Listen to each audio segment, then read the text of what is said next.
રામ રામ બધા ભાઈઓનો, જય દ્વારકાધીશ। તો આપણે 10 વાગે ઉઠી ગયા અને હવે જવાનો ટાઈમ થઈ જશે નોકરીએ। रोम रोम भाइयों, सिस्टम पार देंगे। તો નોકરીએ જતા જતા હવે આપણે પહોંચી ગયા છીએ હાઈવે ઉપર, અને હાઈવે ઉપર જતા જતા બાઇક કે સાલા પેટ્રોલ તો પેટ્રોલ પુરાવતા આપણને થયું ચલો બાઇકે કીધું છે હવે તો પેટ્રોલ તો પુરાવવું પડશે ને। તો પેટ્રોલ પુરાવતા વિચાર આવ્યો કે ચાલો તો પાકીટમાં 100 રૂપિયા છે તો 100 રૂપિયા લઈને ચલો પેટ્રોલ પુરાવા નીકળી ગયા। અને પેટ્રોલ પુરાવા જતા પેટ્રોલ પંપે આપણે પહોંચી ગયા। તો પેટ્રોલ પંપે પહોંચ્યા તો કરશન કાકા મૂતરવા ગયા હતા। તો કરશન કાકા મૂતરવા ગયા તો થોડો વિડીયો બનાવી લીધો, અને વિડીયો બનાવતા એટલી વારમાં તો કરશન કાકા કે હું આવી ગયો છું। કરશન કાકા આવી ગયા છે। હવે કરશન કાકા કે ખોલ ટાંકીનો ઢાંકણો અને બોલ કેટલાનું। કરશન કાકા 100નું પેટ્રોલ વેડી દો। કરશન કાકા કે 100નું ચાલ પેટ્રોલ વેડી દીધું, અને કરશન કાકા કે નીકળ ચાલ। गजब बेइज्जती है। તો ચાલો કોઈ વાંધો નહીં, કરશન કાકા તો મોટા છે આપણાથી, એટલે એ તો કરશન કાકા બોલી શકે। જો આપણે પહોંચી ગયા હોટલે જતા આપણે એમ થયું કે ચલો બાઇક દેખાડી દઉં બધા ગાઈસને, મારો સુખ દુઃખનો સાથીદાર એવું મારું HF ડિલક્સ બાઇક। તો આપણે પહોંચી ગયા હોટલે પહોંચ્યા તો કહું કાકા ચાલો ને, તો કાકા કે થોડી વાર રૂક કે ચા બને છે કે કશો નહીં। તો ચલો હું વિડીયો બનાવવા ચાલુ કરી દીધું, અને વિડીયો બનાવતા થોડી નાની મોટી બાગાજી કંઈ કરી નાખી। ચાલો નાની મોટી બાગાજી કંઈ કરતા હતા ને, તો મારી નજર ગઈ લાઇટ ઉપર, અને લાઇટ એવી ઝગમગ હતી ને તે કાકા કે જોઈ શકું તો આવી હું કો રોજ જોઉં તમારા ગલ્લે, અને કાકા કે તારા ઘરે છે હું કો ના કહું લઈ જવું કહું। કાકા કે સાનું માનું ઉપર ગયા।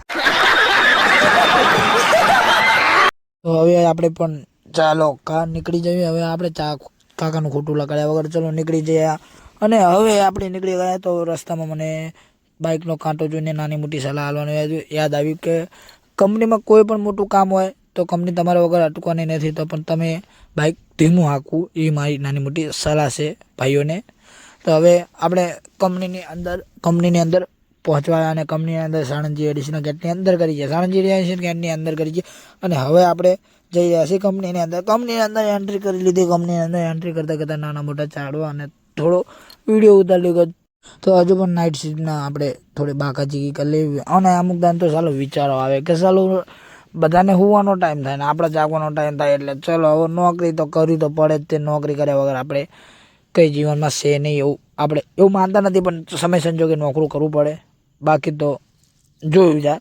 અને ચલો હવે કંપનીની અંદર આપણે આવશે થોડીક ગાડી, તો ગાડી તમને દેખાડી દઉં ગાઈશ, બધા ભાઈ બધા જોઈ લો। આ ગાડી છે આપણી, આ બધી ગાડી દેખાડો ગાઈશ, જો આ બધી ગાડીઓ તો દેખાડ, પણ આ બધી ગાડીઓ આપણી નહીં, એટલે કોઈ ખોટા અમરી અને પલા કાકા જોડે આવી ગયા। પલા કાકાને રાતનો ઉજાગરો હજુ તો પલા કાકા હજુ પણ વાંકમાં હતા આયા એવા, તો પલા કાકા આબ્યા લઈને ના હોય તો પલા કાકા આપણો વાંક આવે કે। તો હું પહોંચી ગયો CNG। હવે તમને દેખાડી દઉં કે જો આ CNG પંપ છે, આ એ ગાડીઓને CNG પુરાય, અને CNG પંપે આપણે 1000નો ગેસ પુરાઈ લીધો છે। ચલો ગાઈસ 1000નો ગેસ પુરાઈ લીધો છે, આપણી જોડે છૂટા નતા, પછી આ તો યાદ આવ્યું કે આ તો કંપનીનો CNG પંપ છે। ચાલો કોઈ વાંધો નહીં, એવી નાની મોટી બાકાજીકી કરતા એવું થયું કે ચલો ગાઈસ બધા ભાઈ બધાને કહ્યું લાઈક કરો, ફોલો કરો અને સબસ્ક્રાઈબ કરો।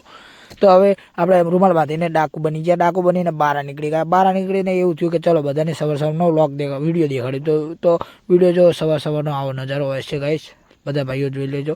અને પાછું આપણે ડાકુ જેવું મોટું દેખાડી દીધું બધાને ફર્સ્ટ કેમેરામાં, અને જોઈ લો આ સવારમાં ગુરુકુળ આવી ગયું। ગુરુકુળમાં કોઈને પણ આપણે ડિપ્લોમા કરવું હોય તો ડાયરેક્ટ જ ગુરુકુળનો કોન્ટેક્ટ કરજો, મારો કોન્ટેક્ટ કરતા નહીં, આ તો ખાલી વચ્ચે આવ્યું તો મેં દેખાડી દીધું। હવે આપણે મોટેથી રૂમાલ કાઢી લીધો હશે, અને આપણે ગામની સીમામાં પહોંચ્યા। ગામની સીમામાં પહોંચતા એવું થયું ચલો બધા ભાઈ બંને આપણે હવે ખેતરો દેખાડી દઈએ। ખેતરો દેખાડતા એમ થયું ચલો ખેતરો તો આપણા તો છે નહીં, તો બીજાના પણ દેખાડી દેવી ને, તો જોઈ લેજો આ ખેતરો જો કેવા સરસ મજાના ઘઉં ઉગ્યા છે।